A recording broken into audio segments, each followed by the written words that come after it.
Hello everyone, my name is Najmia Harsha with student number 22232404141 and I'm from class 4D. So today I would like to present my learning planning in English language teaching. So this presentation focuses on curriculum analysis and design for PASS F grade 12. Okay, first is introduction. The Merdeka curriculum focuses on competency-based learning, which means the main priority is student skills development rather than memorizing content. In this curriculum, students are expected to actively use language in real communication, not only understand theory in textbooks. Phase F is designed for grade 12 students who are preparing for higher education and global academic demands. At this stage, English becomes very important because it supports academic literacy, communication skills, and critical thinking skills. Therefore, this learning design is developed through structure planning and curriculum analysis to ensure that learning is meaningful, relevant, and applicable in real contexts. Okay, next is lesson plan overview. This lesson plan is designed for grade 12 Phase F in the academic year 2026-2027. The focus is on writing and presenting skills, especially analytical exposition. The expected learner profile is critical, creative, and independent learners. Next is learning outcomes or JP. The learning outcome of this course is set at CEFR B2 level, which is upper intermediate proficiency. At this level, students are expected to understand and produce English in more complex academic contexts. The main framework used is genre-based approach, which is combined with critical literacy and multimodality. This combination allows students not only to understand text, but also to analyze meaning, identify purpose, and interpret message critically. The main focus skills are writing and presenting, which means students are trained to express ideas clearly, logically, and systematically in both written and spoken form. Next is time allocation and content overview. The learning load in this course is approximately 3 to 4 GP per week or around 108 to 144 GP per year. However, the effective learning weeks are reduced to around 14 to 16 weeks per semester due to exam preparation such as UTBK and SNBT. Because of this limitation, learning needs to be carefully structured and focus on essential competencies. The main genres studied in this course include analytical exposition, discussion text, hortatory exposition, and explanation text. These genres are select because they are commonly used in academic context and help students develop argumentative and explanatory skills in English. Next is learning objective or TP.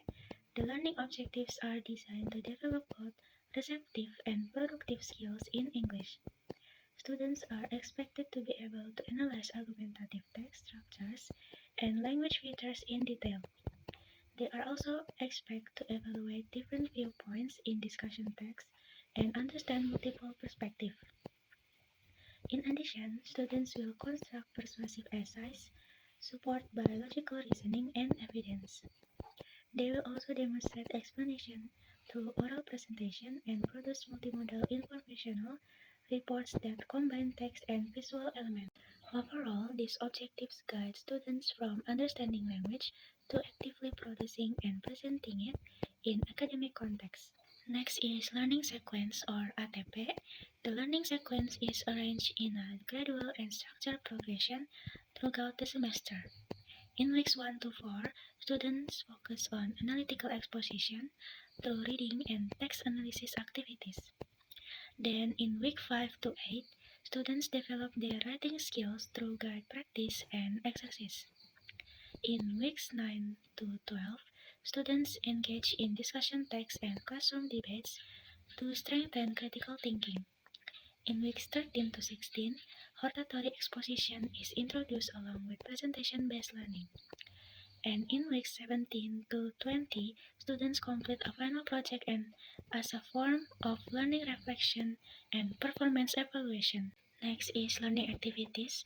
The learning process follows the teaching learning cycle, which consists of BKOF, MOT, GCOT, and ICOT stage. BKOF is used for brainstorming and building background knowledge before learning the text.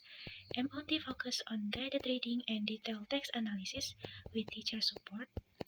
JCOT involves collaborative writing and group discussion activities. ICOT emphasizes independent writing and presentation where students perform individually. This cycle ensures that students gradually move from supported learning to independent performance. In addition, these stages are also supported by project-based learning activities to enhance engagement and real-world application. Next is learning media. The learning media used in this course include authentic materials such as BBC and CNN. These materials expose students to real English usage in global and academic contexts. Besides that, digital tools like Google Docs and Canva are used to support collaborative writing and multimodal presentation. This combination helps students experience English learning in a more interactive, practical, and real-world oriented way. Next is assessment system. The assessment system in this course consists of three types. First is diagnostic, formative, and summative assessment. Diagnostic assessment is conducted before learning begins to identify students' initial abilities. Formative assessment is conducted during the learning process to monitor progress. Second, summative assessment is conducted at the final stage to measure overall achievement. All assessments are designed to evaluate both learning products and student performance in a balanced way.